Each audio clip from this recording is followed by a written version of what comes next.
Why make a survey? To find out how big of a problem these reasons that you guys have are. Like if you don't have motivation, we don't know how big of a problem that is, so we ask everyone to see how big of a problem it is. You know? Carlos. How did we make a survey? Peter asked us, what stops you from coming to school every day on time? We said lack of motivation, lack of sleep, personal issues, school issues, boring classes, transportation, responsibilities. Then we made categories. Then we got rid of these questions that are stupid.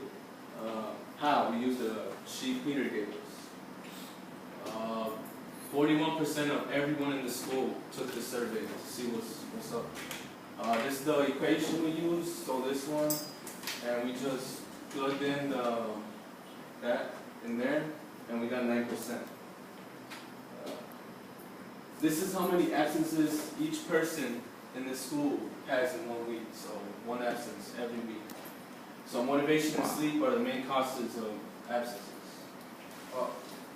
Well, he has a question? Do you know how many tardies is an absence? Or does that not count in that? I'm going to talk about tardies again. So yeah, this is the graph. This shows the absences, and so you can see what you guys think about it. That's a lot of absences. What do you guys think? Yeah.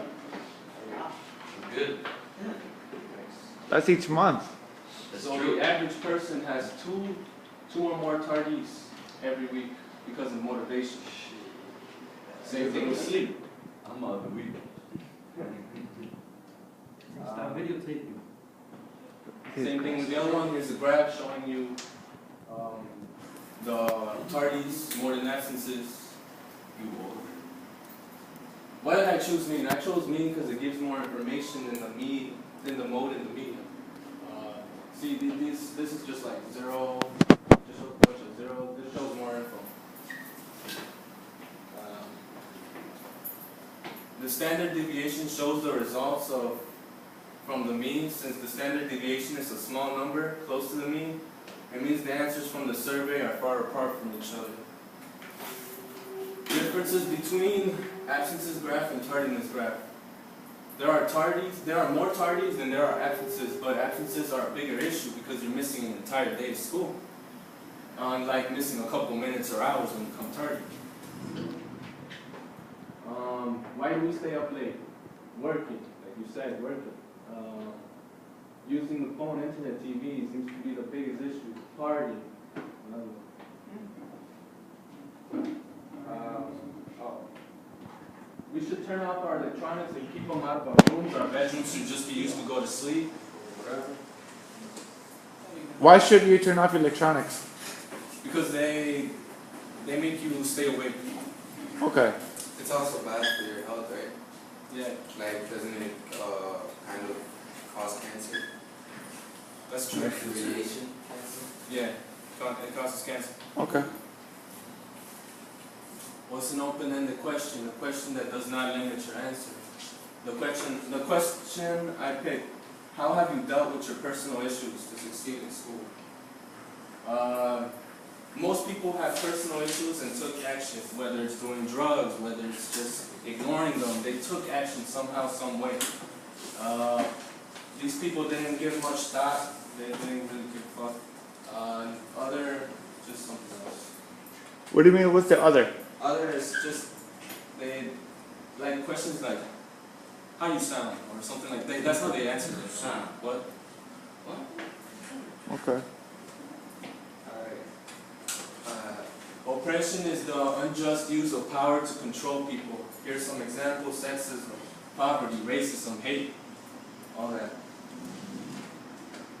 The cycle of oppression is the cycle that continues to the oppression to the next generation, to your kids. Here Malcolm X says, if you're not careful with the newspapers, they will have you hating on the people who are being oppressed and loving the people who are doing the oppressing, like the white people oppressing the Mexicans. Internalized oppression is when you're not even part of the cycle of oppression, but you still oppress others. Like, see, women right here say, women's brain are small and prone to overbearing. Fortunately, there are always cool-headed men to explain how the world works. How are the absences in our school related to the cycle of oppression? Their parents or siblings might have had bad attendance, so as a kid or a teen, they might have learned that it's not such a bad thing. Their parents might not even say anything at all and give you all the freedom to do whatever the fuck you want. How about internalized oppression? Some students who are not even in the cycle of oppression might want to join in because they want to look cool, they want to live in the now, they just want to follow the people who are doing it. Recommendations I would make. I think teachers should explain and bring up the topic of oppression more for students and classmates. Alright. Overcoming oppression. All the oppressions have one message. That certain people are not valuable. People simply can't fight for themselves when they believe that the problem is their own fault. Or that something is wrong with them. Friendship and caring are two of the strongest weapons we have for overcoming internalized oppression. If any person knows that there's just one person on their side, they can manage to believe in themselves, even when everybody and everybody else is telling them that they're not okay. What's missing? More topics, increase the time from how many days a week to how many days a month. That was interesting. Thank you. He's in lab 6. Okay, so that was, all right, thank you. Thank you for that. Hold on.